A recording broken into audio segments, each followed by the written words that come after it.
Hello everyone and welcome my YouTube channel 9 classes. आज के इस वीडियो में हम सभी जानेंगे हाल ही में national water development agency advertisement number 07/2021 में नेम ऑफ द पोस्ट, पे लेवल और कैटेगरी, टोटल पोस्टें और एज रिलेटेड इन सभी के बारे में जानेंगे। तो फ्रेंड्स, वीडियो पे नए हैं तो चैनल सब्सक्राइब कर लें, साथ ही साथ बेल आइकन को भी प्रेस कर लें, जिससे हमारी आने वाली वीडियो की नोटिफिकेशन अपडेट आप तक बहुत ही जल्द आसानी से पहुँच सके। ओके फ्रेंड्स, साथ ही साथ आपने वीडियो को लाइक नहीं किया, वीडियो को लाइक कर दें और साथ ही साथ अपने दोस्तों को भी शेयर कर दें। ओके, बात करते हैं नेशनल वाटर डेवलपमेंट एजेंसी यानी राष्ट्रीय विकास जल एजेंसी के द्वारा हाल ही में नंबर ऑफ पोस्ट की बात करें तो 6 पोस्टों पे आप सबका नोटिफिकेशन जारी हुआ है। उन सभी में हम जानेंगे सबसे पहले जितनी भी सारी पोस्टें हैं उन सभी के बारे में। तो पहला है आपका जूनियर इंजीनियर, ये सिविल से है। यदि आप सभी ने सिविल से डिप्लोमा किया है तो आप सबके लिए ये वैकेंसी है। इनमें आपका अनरिजर्व की बात करें तो ये आपका कितना है, 11 पोस्टें हैं। ओबीसी की 1 पोस्ट है, एससी की 3 है, एसटी की कुछ भी नहीं है। ईडब्ल्यूएस की बात करें तो ये 1 है। टोटल आपकी पोस्टों की बात करें तो ये हैं 16। एज की बात करें तो ये 18 से 27 है, यानी 18 से 27 ईयर्स तक आप फिल कर सकते हैं। ओके, हम बात करें अब जो आपका एज रिलैक्सेशन होता है तो हम आपको अभी लास्ट में नोट पॉइंट में बताएंगे एज रिलैक्सेशन आप सभी को कितना मिलेगा। ओके, अगर हम बात करें पे लेवल की तो ये आपके 35,400 से 1,24,000 रुपये तक आपका होगा, यानी 1,12,400 रुपये तक पे लेवल होगा। किसके लिए? ये जूनियर इंजीनियर सिविल के लिए होगा। अब आपका सेकंड है ये जो हिंदी ट्रांसलेटर की, तो अब बात करें हम पे लेवल की तो ये आपके 35,400 से 1,12,400 रुपये तक होगा। बात कर लेते हैं वैकेंसीज़ की, तो अनरिजर्व की 1 है, बाकी आपका कोई नहीं है। ये आपका टोटल पोस्टें कितनी है, ये 1 है। आप सभी अगर फॉर्म फिलअप करना चाहें ओबीसी, एससी, एसटी या ईडब्ल्यूएस तो आपको फाइट अनरिजर्व में करना होगा। ओके, अब बात कर लेते हैं एज रिलेटेड, तो ये 21 से 30 ईयर्स तक आप सभी फिल कर सकते हैं। अब नेक्स्ट है आप सभी का ये जो है आपका जूनियर अकाउंट्स ऑफिसर का, तो लेवल की बात करें 35,400 से 1,12,400 रुपये। अगर हम बात करें अनरिजर्व की तो 4 है, ओबीसी की आपकी 1 है। टोटल नंबर ऑफ वैकेंसीज आपकी 5 हो जाएंगी। बात करें एज रिलेटेड, या 21 से 13 है। अब बात करते हैं नेक्स्ट आपकी जो वैकेंसी नंबर 4 है अपर डिवीज़न क्लर्क की, तो आपका जो पे लेवल है यानी सैलरी जो रहने वाली है 25,500 से 81,100 रुपये तक होने वाली है। बात करें वैकेंसी की तो अनरिजर्व की 7 है, आपका ओबीसी की 3 वैकेंसी हैं, एससी की बात करें तो ये 3 हैं, ईडब्ल्यूएस की 1 है।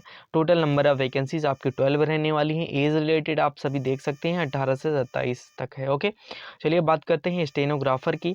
स्टेनोग्राफर गेट सेकंड की ये वैकेंसी है। इसमें आपका लेवल की बात करें तो आरएस 25,500 से 81,100 रुपये है। अनरिजर्व की बात करें तो ये 3 पोस्टें हैं और एसटी की आपकी 1 है, ईडब्ल्यूएस की 1 है। टोटल नंबर ऑफ पोस्ट आपकी 5 है। 18 से 27 आप सभी का एज है। बात कर लेते हैं नेक्स्ट की, यानी 6 नंबर लोअर डिविजनल क्लर्क की, तो लेवल आप सभी देख सकते हैं 19,900 रुपये और आपका जो मैक्सिमम जा सकता है ये 63,200 रुपये तक। अब बात करें वैकेंसी की तो अनरिजर्व की 8 है, और बात करें ओबीसी की तो ये आपकी 4 है, और एससी की आपकी 6 हैं, एसटी की 3 हैं, और ईडब्ल्यूएस की आपकी 2 हैं। टोटल नंबर ऑफ वैकेंसीज़ की बात करें तो ये हैं 23, यानी सबसे ज़्यादा आपकी लोअर डिविजनल क्लर्क की हैं।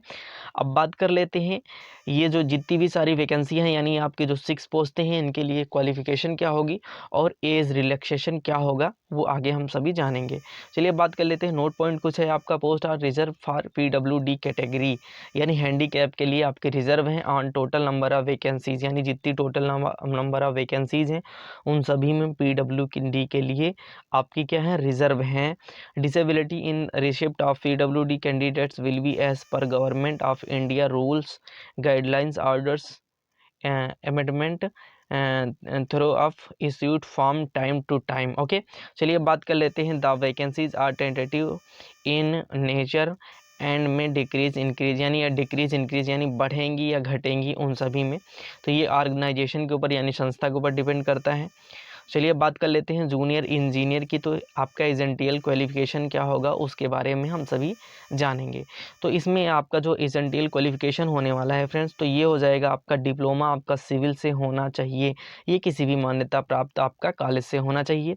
आपका डिज़ायरेबल यानी degree in civil engineer or equivalent from recognised university आप, यानी इसके इक्विवेलेंट आपके पास डिग्री होनी चाहिए, या तो आपके पास सिविल इंजीनियरिंग होना चाहिए किसी भी मान्यता प्राप्त कॉलेज से यानी यूनिवर्सिटी से और इसी के बराबर कोई और आपके पास डिग्री हो तो वो भी चलेगा। ओके, चलिए अब बात कर लेते हैं नेक्स्ट की।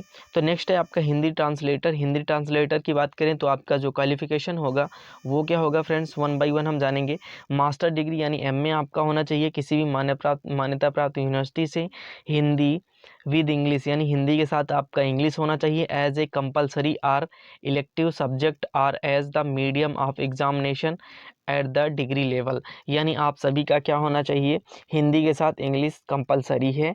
ओके, चलिए नेक्स्ट है, यानी ये आपका पहला पॉइंट है। दूसरा पॉइंट क्या है, मास्टर्स डिग्री यानी एमए आपका होना चाहिए किसी भी मान्यता प्राप्त यूनिवर्सिटी से। इंग्लिश और हिंदी भी साथ में होने चाहिए एक कंपलसरी सब्जेक्ट के साथ में। और इलेक्टिव सब्जेक्ट यानी या तो आपका कंपलसरी सब्जेक्ट होना चाहिए या तो इलेक्टिव सब्जेक्ट होना चाहिए किसी भी मीडियम से। या तो आपका क्या होना चाहिए, एमए डिग्री इसमें भी होना चाहिए, और क्या होना चाहिए, हिंदी या इंग्लिश यानी इनमें से कोई एक होना चाहिए। और Hindi medium and English medium as a compulsory or elective यानी आपका हिंदी मीडियम होना चाहिए या तो इंग्लिश मीडियम होना चाहिए। कंपलसरी के लिए आप सभी नोटिफिकेशन देख सकते हैं वन बाय वन। यहाँ भी एमए होना चाहिए किसी भी मान्यता प्राप्त विद्यालय से। हिंदी या इंग्लिश मीडियम कोई भी आपका चलेगा, लेकिन आपका हिंदी या इंग्लिश दोनों कंपलसरी है, वो चाहे आपका हिंदी मीडियम से हो या तो इंग्लिश मीडियम यूनिवर्सिटी से हो। नेक्स्ट पॉइंट आप सभी देख लेंगे, लास्ट पॉइंट जो है आप सभी का, recognise diploma of certificate course in translation from Hindi to English. यानी आप सभी का किसी भी मान्यता प्राप्त संस्थान से आपका क्या है, ट्रांसलेशन यानी हिंदी टू इंग्लिश में ट्रांसलेशन का आपके पास सर्टिफिकेट होना चाहिए। ओके, वाइस वर्सा और 2 ईयर्स एक्सपीरियंस यानी या तो आपके पास 2 साल का कार्य करने का क्या होना चाहिए, अनुभव होना चाहिए, एक सर्टिफिकेट होना चाहिए। ये आपका कहाँ से होना चाहिए, सेंट्रल और स्टेट गवर्नमेंट ऑफिस से होना चाहिए, including government of India undertaking. यानी जो आपका ये 2 साल का आपका क्या होगा, सर्टिफिकेट होगा, ये गवर्नमेंट ऑफ इंडिया या स्टेट गवर्नमेंट ऑफिस से होना चाहिए। ओके, चलिए अब बात कर लेते हैं जूनियर अकाउंट्स की, जो आपकी वैकेंसी है नंबर 3 जूनियर अकाउंट्स की। तो एजेंटियल आपका क्वालिफिकेशन क्या होगा, ये आप सभी देख लीजिएगा। Degree in commerce from recognise यानी आपका जो कॉमर्स से होना चाहिए किसी भी मान्यता प्राप्त यूनिवर्सिटी से, और 3 साल का एक्सपीरियंस होना चाहिए। कैश और अकाउंट्स का किसी भी गवर्नमेंट ऑफिस से या पीएसयू से, ऑटोमोस बॉडी से या स्टेटरी बॉडी से। डिसरेबल आपका क्या होना चाहिए, candidates having CA ICAWA company, यानी या तो ये होना चाहिए या तो आपका ये होना चाहिए कंपनी सेक्रेटरी के रूप में आप काम करे हों। नेक्स्ट है आप सभी का अपर क्लर्क, अब डिवीज़न है ना, तो इसके लिए एजेंटियल डिग्री आप सभी की होनी चाहिए किसी भी रिकॉग्नाइज्ड बोर्ड से। आपको क्या होना चाहिए, ग्रेजुएशन होना चाहिए।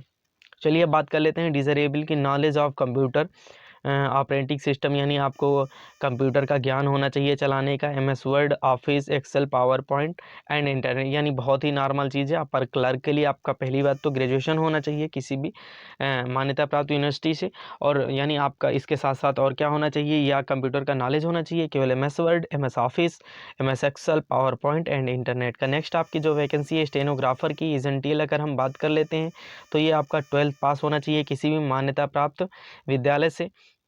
स्किल की बात करें तो ये आपका होना चाहिए test on computer at the speed, यानी आपकी स्पीड जो होनी चाहिए वो कितनी होनी चाहिए, 80 वर्ड पर मिनट, ये आपका होना चाहिए। 12th पास होना चाहिए, 80 वर्ड पर मिनट आपकी क्या होना चाहिए, टाइपिंग होनी चाहिए। तो आप स्टेनोग्राफर सेकंड के लिए अप्लाई कर सकते हैं। ओके, चलिए अब बात कर लेते हैं 6 नंबर है आपका लोअर क्लर्क का। तो इसमें आप सभी का क्या है, इसमें 12th क्लास आपका पास होना चाहिए किसी मान्यता प्राप्त विद्यालय से। टाइपिंग की बात करें तो ये 35 वर्ड पर मिनट होना चाहिए इंग्लिश में, और बात करें हिंदी में तो ये 30 वर्ड पर मिनट होना चाहिए। ओके, बात कर लेते हैं डिसेबल, यानी और भी आपकी जो जानकारी है नॉलेज ऑफ कंप्यूटर होना चाहिए, कंप्यूटर चलाने का, MS वर्ड का, ऑफिस एक्सेल का, पावर पॉइंट का और इंटरनेट का। ये आप सभी मतलब जनरली सभी के पास होगा। तो आप सभी अगर एलिजिबल हैं तो आप अप्लाई कर सकते हैं लोअर डिविजनल क्लर्क के लिए। ओके, चलिए अब बात कर लेते हैं इंपॉर्टेंट डेट्स की। तो ये आपका जो इंपॉर्टेंट डेट्स है ये, यानी जो आपका अप्लाई फॉर्म होगा ये आप 10/5/2021 से यानी 2 दिन बाद से चालू हो जाएगा। लास्ट डेट की बात करें तो ये 25/6/2021, यानी आपके पास लगभग कितने का है, 1 महीने से ज़्यादा का टाइम है। ओके, अब बात कर लेते हैं कंडक्ट ऑफ सीवीटी, यानी जो आपका एक कंप्यूटर बेस्ड टेस्ट होगा, ये अभी आपकी डेट निर्धारित नहीं है, बहुत ही जल्द आपको वेबसाइट पे दे दी जाएगी। अब बात कर लेते हैं एप्लीकेशन फ़ी की। एप्लीकेशन फ़ी जो आपका होने वाला है, एप्लीकेशन फ़ी जो आपका होगा अनरिजर्व और ओबीसी का, ये आपका 840 रुपये होगा, ये आप सभी देख सकते हैं। अब अगर हम बात करें जो आपका नेक्स्ट है SC ST EWS या PWD या ओमेन के लिए, तो ये आपका 500 रुपये होने वाला है, ये आप सभी देख सकते हैं। SC ST women EWS PWD ये आपका 500 होने वाला है। अच्छा, हम बात कर लेते हैं ये जो आपका मतलब ये पे होगा, ये ऑनलाइन होगा, आप किसी से भी कर सकते हैं, जो भी आपका ऑनलाइन पेमेंट मोड हो। अब बात कर लेते हैं एज रिलैक्सेशन की। जैसा मैंने आप सभी को बताया था, एज रिलैक्सेशन में आप सभी को बताऊंगा, तो इसमें आप सभी का होने वाला है SC ST के लिए ये 5 साल का छूट है, OBC के लिए 3 ईयर्स का है, अगर फिजिकली यानी PWD वाले हैं तो आप सभी के लिए 10 साल का छूट है। EX सर्विसमैन की बात करें तो ये आपका 3 साल का है, जो चाहे आपका आर्मी में हो, नेवी में हो या एयरफोर्स में हो। नेक्स्ट है आपका गवर्नमेंट एम्प्लॉइज़ के लिए, तो ये 5 ईयर्स का आपका जूनियर इंजीनियर के लिए है, हिंदी ट्रांसलेटर के लिए है, और बात करें जूनियर अकाउंट ऑफिसर के लिए है। ओके, चलिए अब नेक्स्ट है आप सभी का बात कर लेते हैं सिलेक्शन क्राइटेरिया की। तो सिलेक्शन क्राइटेरिया में आप सभी का ये CVT, जैसा मैंने आप सभी को वीडियो के स्टार्ट में बताया, CVT यानी कंप्यूटर बेस्ड टेस्ट होने वाला है। ओके, अप्लाई आप सभी को कैसे करना है, तो अप्लाई आप सभी को करना है वो मैं आप सभी को बताए दे रहा हूँ। सिंपली आप सभी को जाना है www.nwda.government.in पे, यानी आप सभी को मैं लिंक जो आपको डिस्क्रिप्शन में दे दूँगा, उस पर जा कर के आप सभी आवेदन कर सकते हैं यदि आप सभी एलिजिबल हैं, तो www.nwda.government.in पे। चलिए कुछ और मैं आप सभी को सूचना बताए दे रहा हूँ। मेन नोट पॉइंट ये है, आप सभी यदि एलिजिबल हैं तभी अप्लाई कर सकते हैं, नहीं तो आपका फॉर्म रिजेक्ट हो सकता है। जैसा यहाँ पे लिखा हुआ है एक्शन अगेंस्ट मिसकंडक्ट, यानी आपका पत्राचार, यानी जो आप एलिजिबल हैं उसी में अप्लाई कर सकते हैं, नहीं तो आप नहीं कर सकते।